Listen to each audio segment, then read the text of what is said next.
Shalom saudara yang dikasihi Tuhan. Pada kesempatan kali ini saya ingin membagikan firman Tuhan yang temanya sederhana sekali. Dan saya berdoa ini juga dipraktekkan oleh kita semua. Karena secara pribadi saya mengalami banyak sekali breakthrough, terobosan yang terjadi dalam kehidupan saya. Sejak saya mengerti pemahaman ini beberapa tahun lalu dalam perjalanan di kereta menuju ke pelayanan di Solo. Ketika saya lagi baca Alkitab, ada satu ayat ini muncul dan menjadi hidup. Kemudian saya menerima pengajaran-pengajaran dan pengertian yang indah banget pada saat itu. Sejak saat itu saya mulai mempraktekkan apa yang saya terima. Dan saya terkejut sekali karena di dalam saya berjalan untuk mempraktekkan firman Tuhan ini, saya mendapati bahwa cara berdoa saya berubah. Cara saya bereaksi terhadap sebuah keadaan itu berubah. Dan amazingnya, hal yang luar biasanya terjadi adalah saya mengalami banyak breakthrough di dalam miracle atau mujizat. Begitu banyak keajaiban-keajaiban yang saya terima baik secara pribadi maupun dalam kehidupan keluarga kami. Dan mengejutkan juga ketika saya menemukan bahwa anak rohani saya juga mengadopsi tema ini di dalam akun Instagramnya dia. Dan dia membagikan ini kepada banyak orang termasuk mereka yang belum mengenal Tuhan. Tentunya dengan bahasa yang sederhana secara umum. Saya ketika mendapati dan mengikuti progres ini, saya menerima dan melihat, membaca testimoni kesaksian yang luar biasa dari orang-orang yang belum kenal Tuhan. Dan mereka mempraktekkan prinsip ini, mereka melakukannya, dan mereka menyaksikan berapa banyak perubahan-perubahan yang tidak mungkin. Secara manusia itu, kata mereka tidak mungkin itu terjadi, tapi mereka mengalami yang namanya miracle dalam kehidupan mereka. Dan kemudian mereka bersaksi bagaimana suami mereka dirubah, bagaimana keluarga mereka dirubah, bagaimana pekerjaan mereka mengalami breakthrough, bagaimana finansial mereka juga mengalami perubahan besar-besaran. Saya sempat berpikir begini, kenapa ya mereka kok bisa mengalami begitu banyak hal yang amazing sampai mereka bisa saksikan dengan gila-gilaan, tapi kenapa kita anak-anak Tuhan, kita jarang mengalami seperti yang mereka alami. Satu, pemikiran saya adalah bahwa kemungkinan kita ini karena terlalu sering mendengar sehingga kita menganggap itu biasa. Dan kita tidak menanggapi itu dengan serius sebagai satu blessing atau sebagai satu kunci yang Tuhan kasih untuk kita mengambil banyak blessing yang Tuhan sediakan. Karena itu pada kesempatan ini saya berharap bahwa apa yang saya bagikan bisa lebih memperjelas pemahaman kita semua. Dan kita bisa mempraktekkan dalam kehidupan sehari-hari. Saya mau mengajak saudara untuk membaca di dalam kitab Kejadian pasal yang pertama. Judul khotbah saya hari ini adalah I Declare. Saya mendeklarasikan. Kejadian pasal 1 ayat 1 sampai dengan ayat 3. Pada mulanya Allah menciptakan langit dan bumi. Bumi belum berbentuk dan kosong, gelap gulita menutupi samudra raya. Dan roh Allah melayang-layang di atas permukaan air. Saya membayangkan begini saudara, belum ada bumi jadi belum berbentuk, tapi gelap gulita semua, tapi ada air. Berarti air ini kemungkinan melayang-layang di ruang angkasa gitu ya, mungkin ya, in the space. Kemudian ada kalimat yang mengatakan roh Tuhan juga melayang-layang di atas permukaan air. Jadi ada roh Tuhan lagi melayang-layang. Oke ya, itu sikonnya. Ayat yang ketiga, berfirmanlah Allah, jadilah terang, lalu terang itu jadi. Dalam bahasa Inggris, Anda akan menemukan bahwa Tuhan itu berbicara, God spoke, Tuhan berbicara. Nah, yang saya ingin tunjukkan kepada saudara adalah begini, roh Tuhan sudah ada, sudah eksis, sudah hadir pada saat itu. Saya percaya sejak kita terima Yesus, lalu memberikan diri dibaptis, diselamatkan, Alkitab mengatakan bahwa kita menerima Roh Kudus. Jadi saya sangat mempercayai kita semua yang sudah terima Yesus, lahir baru, kita punya Roh Kudus di dalam kita. Tetapi ayat ini memiliki kemiripan, ada Roh Tuhan hadir. Namun terang baru tercipta. Waktu itu masih gelap. Walaupun ada Roh Tuhan, gelap itu tidak mengalami perubahan apa-apa, masih tetap gelap. Perubahan yaitu terjadi ketika terang muncul. Kapankah terang itu muncul atau tercipta? Ketika Tuhan mulai membuka mulut dan melepaskan perkataan jadilah terang. Saudara bisa melihat di sini bahwa ketika Tuhan membuka mulut, terjadilah sesuatu, penciptaan dari apa yang diciptakan oleh Tuhan. Bukankah Alkitab itu juga mengatakan begini bahwa saudara dan saya adalah diciptakan segambar dengan Dia. Jadi like father, like children. Maka seharusnya kalau Bapak kita punya kemampuan, ada kuasa di dalam lidahnya, ketika dia membuka mulut dan mengucapkan sebuah perkataan dan itu terjadi. Bukankah ini juga membuat kita boleh berpikir bahwa kita diciptakan se-image, segambar dengan Dia. Ini diteguhkan lagi saudara di dalam Injil Yohanes pasal yang pertama. Pada mulanya adalah firman. Kalau Anda lihat terjemahan bahasa Inggrisnya, in the beginning was the word. Jadi pada mulanya adalah kata-kata. Kalau boleh saya pakai bahasa bebas berarti ya kata-kata. Kata-kata, apa yang keluar dari mulut. Firman itu, kata-kata itu bersama dengan Tuhan. Dan kata-kata itu adalah Tuhan. Ia pada mulanya bersama-sama dengan Tuhan. Perhatikan ayat 3. Segala sesuatu dijadikan oleh Dia. Saya menangkap bahwa kata Dia bukan sekedar berbicara tentang Tuhan. Karena subjek yang dibicarakan dari ayat 1 jelas subjeknya adalah kata-kata. Nah, Yohanes mendapatkan pewahyuan yang begitu dalam mengenai the power of words, kuasa perkataan. Nah, ayat 3 menuliskan begini, segala sesuatu. Pengertian saya namanya segala sesuatu ya berarti semuanya saudara, semuanya. Menurut ayat ini, dijadikan atau diciptakan atau di-create oleh kata-kata.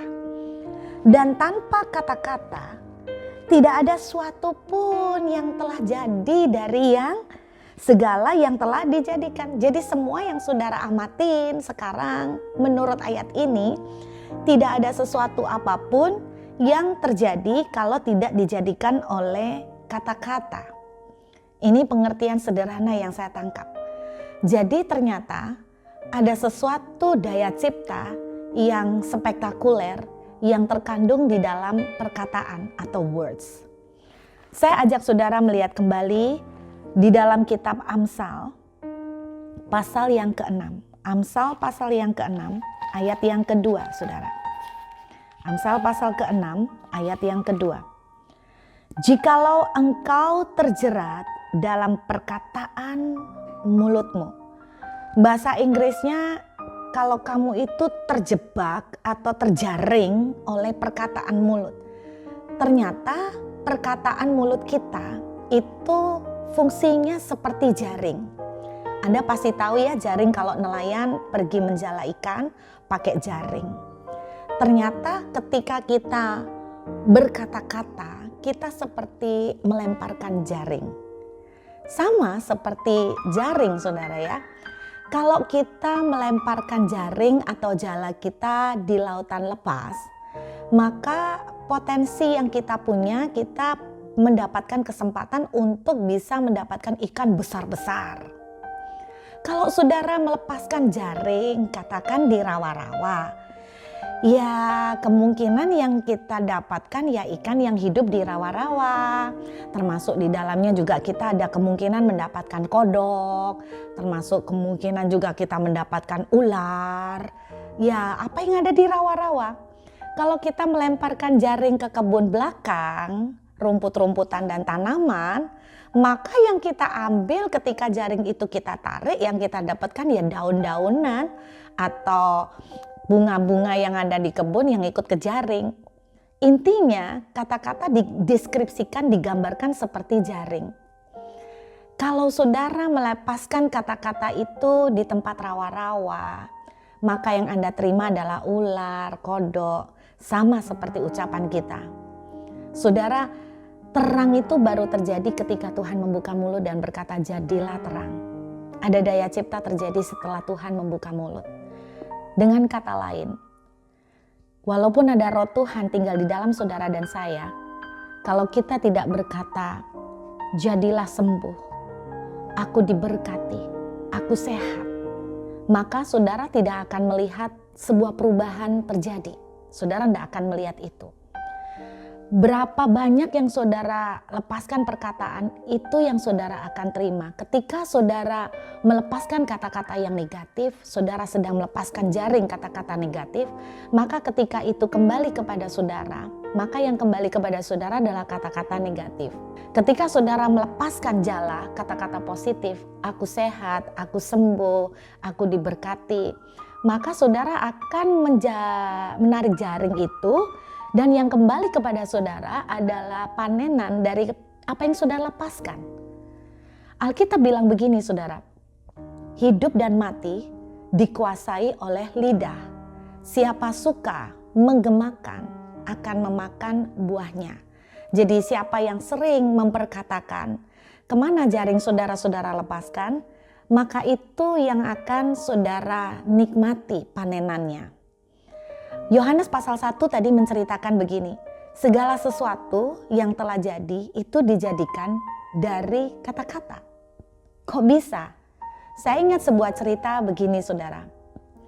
Ada seorang ibu yang sharing sama saya, anak dia pada waktu itu sudah SMA 1. Nah dia cerita ketika SMP, anaknya ini mengalami problem yaitu mensnya itu tidak pernah berhenti. Dalam arti biasanya orang mens 5 hari sampai 10 hari, terus kemudian berhenti, baru bulan depannya lagi seperti itu. Ini kebalik, jadi berhentinya cuma 5-10 hari, selebih itu isinya mens melulu. Dia udah periksa ke dokter cari tahu tidak ada kelainan apa-apa, dokter cuma bilang begini, ini masa puber, jadi pengaruh hormon. Nah namanya badannya anak perempuan itu beda-beda, jadi ini lumrah, normal, itu yang mamanya terima. Tetapi terus terang mamanya tetap merasa nggak seret, ada something wrong gitu loh. Kenapa? Kalau terjadi kelainan hormon oke lah, 1-2 bulan. Tapi ini sudah terjadi sekian lama, setahun lebih saudara. Mamanya mulai berdoa, mamanya mulai meminta pertolongan Tuhan untuk menunjukkan kepada dia apa yang salah, kenapa ini terjadi. Satu kali ada seorang teman berkunjung ke rumah mereka, dan mereka mendapatkan satu pinjaman sebuah buku yang judulnya Berkat dan Kutuk. Kemudian dibacalah buku itu dan mamanya ini kaget karena di dalam buku itu ada diceritakan salah satu kesaksian yang persis sama dengan yang dialami oleh anaknya. Jadi orang ini juga mengalami mens itu tidak berhenti. Di dalam kesaksian itu diceritakan bahwa anak ini akhirnya konseling, kemudian mengalami doa pelepasan. Kenapa? Karena anaknya ini pernah mengucapkan sebuah perkataan di masa yang lalu yang akhirnya itu ternyata berbuah, ngefek, mempengaruhi pada kesehatan dia, yaitu mens terus menerus. Lalu kena cerita ini mamanya tuh langsung kaget, mamanya mulai mikir. Apa ada kata-kata ya yang kami ucapkan atau yang anakku ucapkan? Lalu dia mulai berbicara dengan anaknya, mereka mulai istilahnya diskusi. Anaknya ingat, sebelum dia mengalami mens rutin itu, artinya dia waktu awal-awal mengalami mens, dia sempat mengeluh karena kok susah sekali ya jadi cewek itu. Dia bilang, gak enak ya jadi cewek itu, enak jadi cowok. Berkali-kali itu kata-kata yang diomongin dan dia selalu ngomong sama Tuhan, kenapa sih Tuhan bikin aku cewek ini kok setengah mati, repotnya, susahnya luar biasa, kenapa aku gak dilahirkan aja jadi cowok. Itu kata-kata dia. Setelah itu beberapa waktu kemudian muncullah dia ngalamin mens itu gak berhenti-berhenti. Akhirnya mamanya dan anak ini mereka berdoa bersama, bertobat, meminta ampun atas ucapan yang udah diucapkan, lalu mencabut. Sebulan kemudian, mujizat terjadi. Jadi mensnya berhenti dan rutin normal every month seperti orang-orang pada umumnya. Yohanes pasal 1 tadi bilang begini loh saudara, segala sesuatu dijadikan oleh kata-kata. Dan tanpa kata-kata tidak ada yang jadi dari apa yang sudah dijadikan. Berarti banyak hal yang kita alami yang tanpa kita sadarin, yang kita tuai sekarang, tanpa kita sadari bisa saja terjadi karena banyaknya kata-kata yang kita lepaskan di masa yang lalu. Kemudian kita tuh tidak ngerti, kita nyalahkan Tuhan. Kenapa Tuhan tuh tidak memberkatin saya? Kenapa Tuhan itu kok tidak fair sama saya? Tanpa kita sadarin, di masa yang lalu kita sering ucapkan kata-kata seperti gini. Keluargaku tuh orang susah. Keluargaku tuh susah. Akhirnya kita itu memeteraikan, memasang, istilahnya mempermanenkan cap itu dalam kehidupan kita. Dan kita tidak menyadarin itu terjadi terus-menerus. Dari dulu hidup keluargaku memang susah. Jadi aku tuh memang orang susah. Nah ini be careful saudara. Karena ketika saudara melepaskan kata-kata, pada momen Tuhan membuka mulut dan melepaskan kata-kata, ada daya cipta. Yohanes pasal 1 juga mengatakan begitu. Ada daya cipta. Makanya bahaya sekali. Siapa suka menggemakan akan memakan buahnya. Ada satu perumpamaan yang diceritakan oleh Tuhan Yesus yang saya mendapatkan satu pemahaman mengenai kata-kata. Kita buka dalam Injil Markus pasal yang keempat. Kita tahu Injil Markus ini adalah perumpamaan tentang penabur, di mana diceritakan ada penabur itu menaburkan benih. Sebagian benih jatuh di tanah yang subur, sebagian di tanah bersemak duri, sebagian jatuh di tanah yang berbatu-batu. Beberapa hamba Tuhan mengkhotbahkan ini dalam pengertian firman Tuhan yang kita dengar, khotbah yang kita dengar, sebagian menerima dengan sukacita dan melakukan. Tetapi saya menerima satu pengertian baru dari perumpamaan ini. Saudara, itu yang ajaib mengenai firman Tuhan. Firman Tuhan itu kaya sekali dengan banyak pemahaman-pemahaman. Satu kali saudara bisa ketemu ayat yang sama, di hari yang lain ayat yang sama bisa berbicara mengenai hal yang lain kepada saudara. Itu dahsyatnya firman Tuhan. Kita lihat ayat yang ke-14 dari Injil Markus pasal yang keempat. Penabur itu menaburkan firman. Jadi jelas benih di sini diartikan firman. Dalam bahasa Inggris lagi-lagi, the sower sow the word. Jadi ternyata kata-kata itu termasuk benih. Jangan diartikan benih itu cuma duit melulu, saudara. Menabur benih, duit melulu. Enggak. Menabur benih tentang khotbah, bukan itu aja. Ternyata kata-kata itu juga benih. Perhatikan. Nah, kita akan melihat bagaimana sifat natural dari sebuah benih. Kita lihat dalam Markus pasal yang keempat ayat yang ke-26. Lalu kata Yesus, beginilah hal kerajaan Allah itu seumpama orang yang menaburkan benih di tanah. Lalu pada malam hari ia tidur dan pada siang hari ia bangun.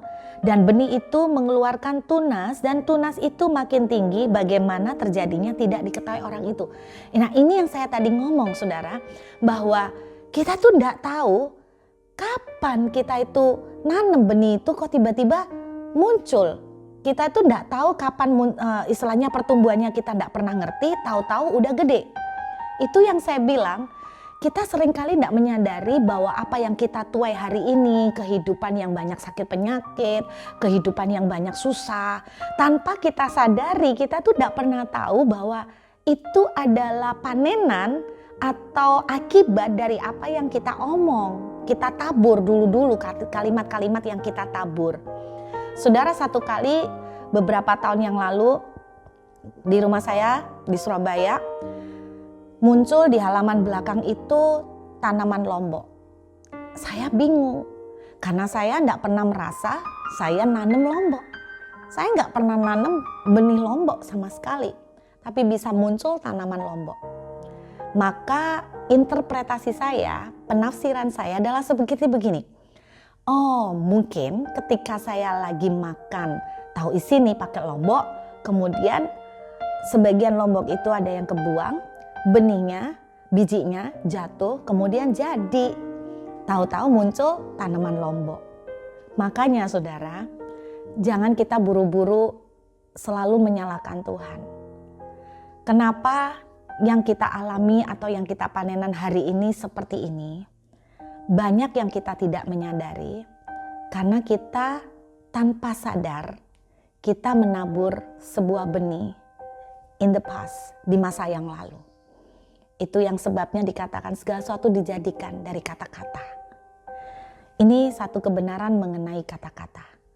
Jadi banyak yang kita lihat yang tidak kita sadarin. Ternyata punya koneksi yang kuat sekali dengan mulut kita yang banyak kita ngomong di waktu-waktu yang lalu.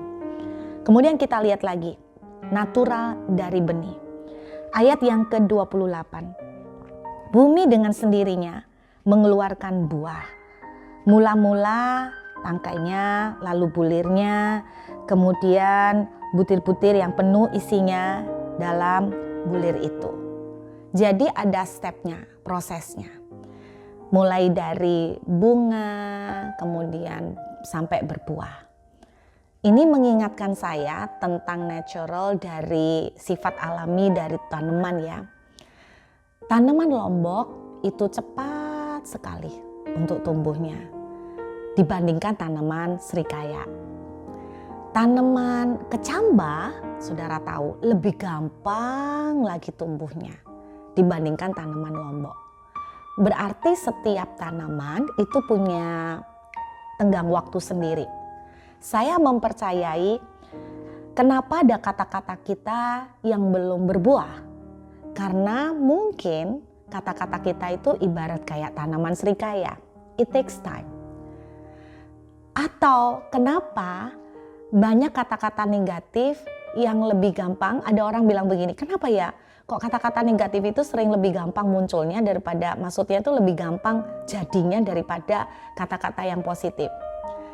Mungkin karena kata-kata negatif itu ibarat kayak ilalang ya saudara ya. Ilalang itu gampang sekali tumbuhnya.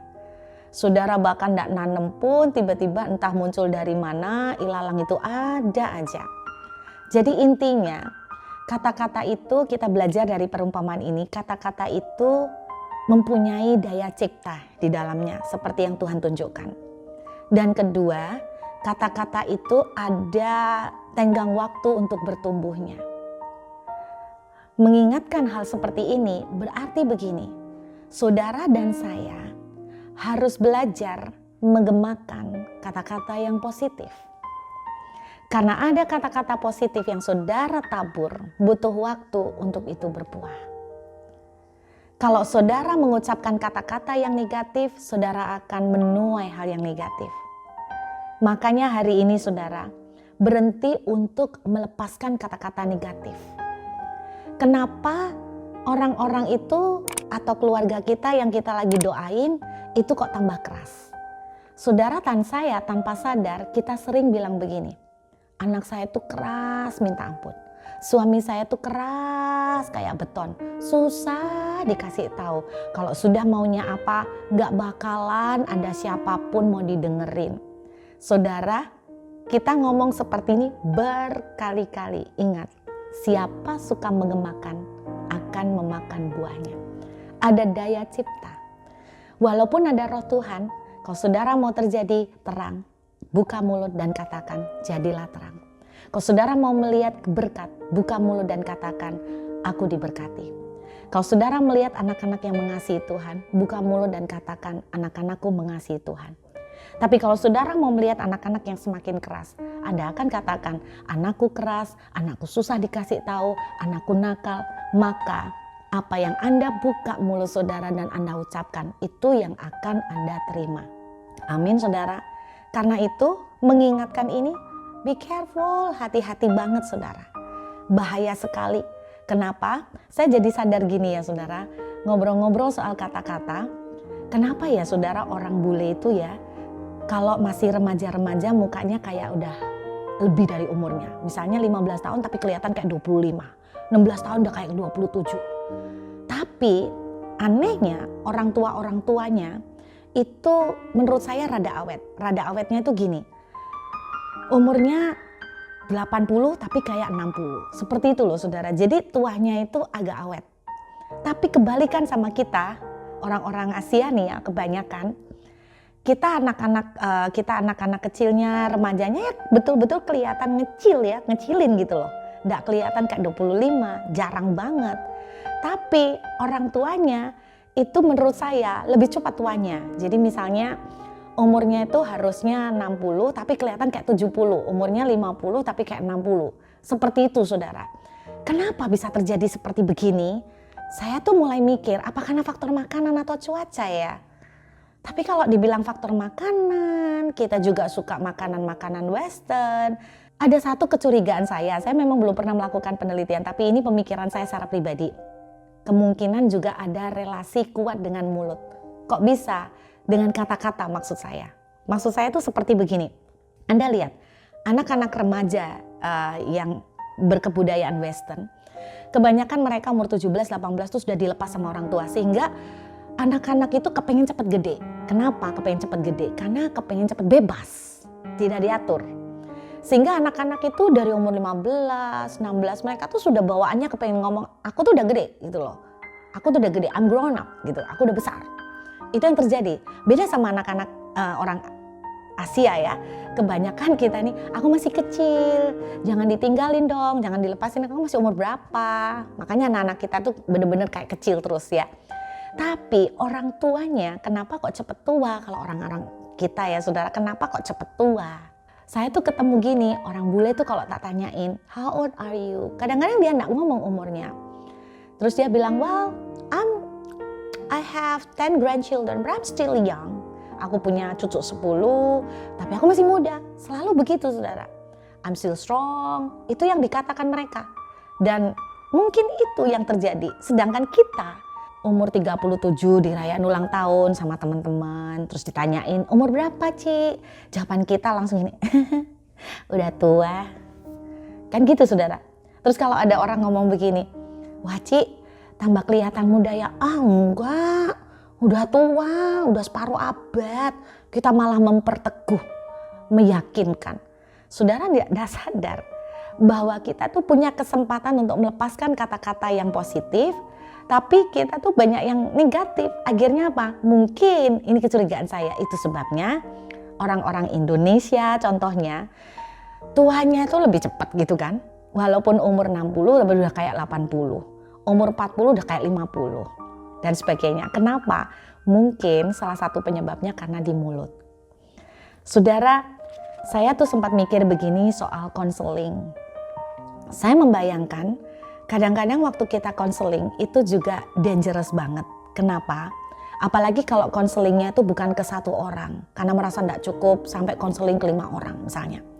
Coba saudara pikirkan waktu konseling. Setiap kali konseling, Anda akan cerita begini, suami saya itu keras. Aduh nyesel saya kenapa kawin sama dia. Suami saya itu males, suami saya itu tidak tanggung jawab. Itu konselor A. Apa yang Anda ucapkan adalah kata-kata seperti itu. Konselor B, Anda akan lakukan hal yang sama. Konselor C, D, E, nggak tahu berapa konselor. Kebanyakan dari kita tidak cukup cerita sama satu orang. Kadang-kadang ditambah lagi bukan cerita ke konselor, kita ngomong sama teman-teman, sama tetangga karena kita mengeluh, curhat. Berapa banyak kata-kata negatif yang saudara ucapkan. Dan tanpa sadar, saudara sedang memasang, memeteraikan kutuk di atas keluarga saudara. Makanya semakin sulit untuk berubah. Kemudian saudara, saya bayangkan waktu Tuhan melihat suasana gelap di alam itu. Apakah Tuhan tuh manggil para malaikatnya? Berunding seperti begini. Kat, sini Kat, kumpul Kat. Malaikat kan panggilannya Kat, kumpul Kat, kumpul Kat. Kat, kok gelap ya? Iya ya Tuhan, gelap. Jelek ya gelap. Iya Tuhan. Aduh. Lah gelapnya kayak gini kan ya ndak enak toh ya Kat. Iya ya Tuhan, bener gelap. Apakah Tuhan seperti itu? Enggak loh saudara. Tuhan tidak memperbincangkan dan mendiskusikan negative things. Tuhan langsung buka mulut, jadilah terang. Di masa pandemik seperti ini, apa yang saudara diskusikan? Saudara kumpul sama teman-teman terus berkata begini, iya loh, keadaan tambah susah, setengah mati, berat, iya, kerjaan sepi. Saudara tidak sadar, seperti jaring. Kalau Anda lepaskan jaring ke rawa, Anda akan menuai kodok, ular. Kalau Anda lepaskan jaring ke lautan bebas, Anda akan dapatkan ikan-ikan yang besar. Hati-hati dengan apa yang Anda perkatakan. Tanpa kita sadari, kita sering melepaskan daya cipta yang negatif. Dari kesaksian orang-orang yang belum mengenal Tuhan, saya terkejut. Mereka itu ada yang kesaksian sampai urusan berat badan. Ada yang cerita dia mengalami turun berat badan 8 kilo dalam waktu 2 minggu. Dia itu praktek apa yang diajarkan mengenai kuasa perkataan. Dia tuh ngomong, aku tuh langsing, aku tuh langsing, aku tuh langsing. Kita banyak yang sering kali salah ngomong loh. Kita ngomong gini, aku ini kalau makan dikit langsung meledak.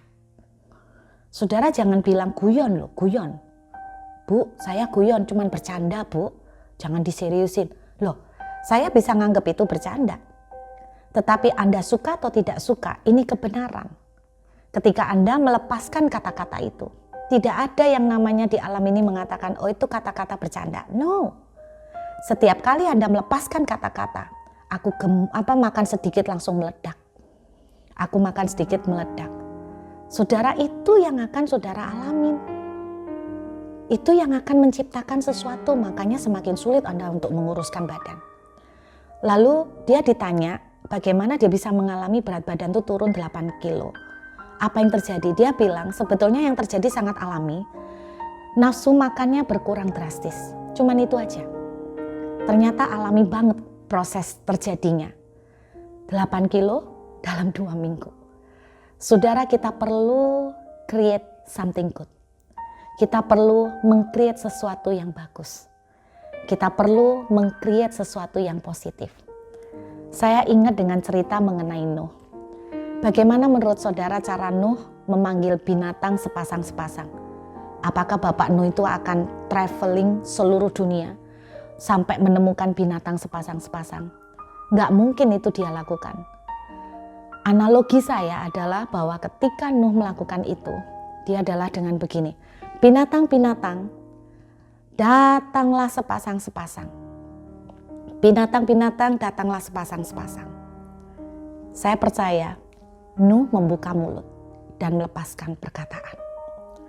Saudara, jadilah terang, lalu terang itu jadi. Jadilah sehat, maka sehat akan terjadi. Jadilah engkau diberkati, maka di tengah pandemik sekalipun kita akan melihat keajaiban Tuhan. Saya berharap firman ini simple, tapi kita bisa praktekkan. Ingat satu hal, ada roh Tuhan di dalam kita, tetapi tidak akan ada penciptaan terjadi selama kita belum membuka mulut. Apakah kita harus membuka mulut, Bu? Kalau Tuhan membuka mulut, kenapa kita tidak membuka mulut? Lagi pula, ketika kita membuka mulut, kita sedang mendeklarasikan kepada iblis juga. Aku ini sehat, aku ini diberkati. Sehingga iblis tidak mengambil kesempatan untuk menggagalkan atau menghancurkan kita. Ketika kita mengucapkan, itu juga mempunyai fungsi yang lain. Iman muncul dari pendengaran akan firman. Ketika kita melihat fakta, kita down, kita goyah. Kemudian kita berkata, aku sehat. Darah Yesus sudah menebus semua sakit penyakit. Maka apa yang kita ucapkan akan kembali lagi kita dengar. Sehingga iman kita dikuatkan. Dan ketika iman kita bangkit, mujizat pun terjadi. Saya berdoa kita akan mempraktekkan ini. Mari kita berdoa saudara. Bapa, terima kasih untuk kebenaran firman-Mu hari ini. Biar kami bukan cuma menjadi pendengar, tapi kami mau melakukan. Tuhan, kami mau bertobat dari ucapan-ucapan yang salah. Kami mau bertobat Tuhan. Dan kami berdoa Bapa, supaya kami sungguh-sungguh melakukan apa yang firman-Mu tulis. Kami akan melepaskan perkataan yang positif, kami akan melepaskan perkataan firman. Dan kami akan melihat keajaiban. Terima kasih Bapa, terpujilah nama-Mu, di dalam nama Yesus kami mengucap syukur dan berdoa. Amin. Tuhan memberkati saudara.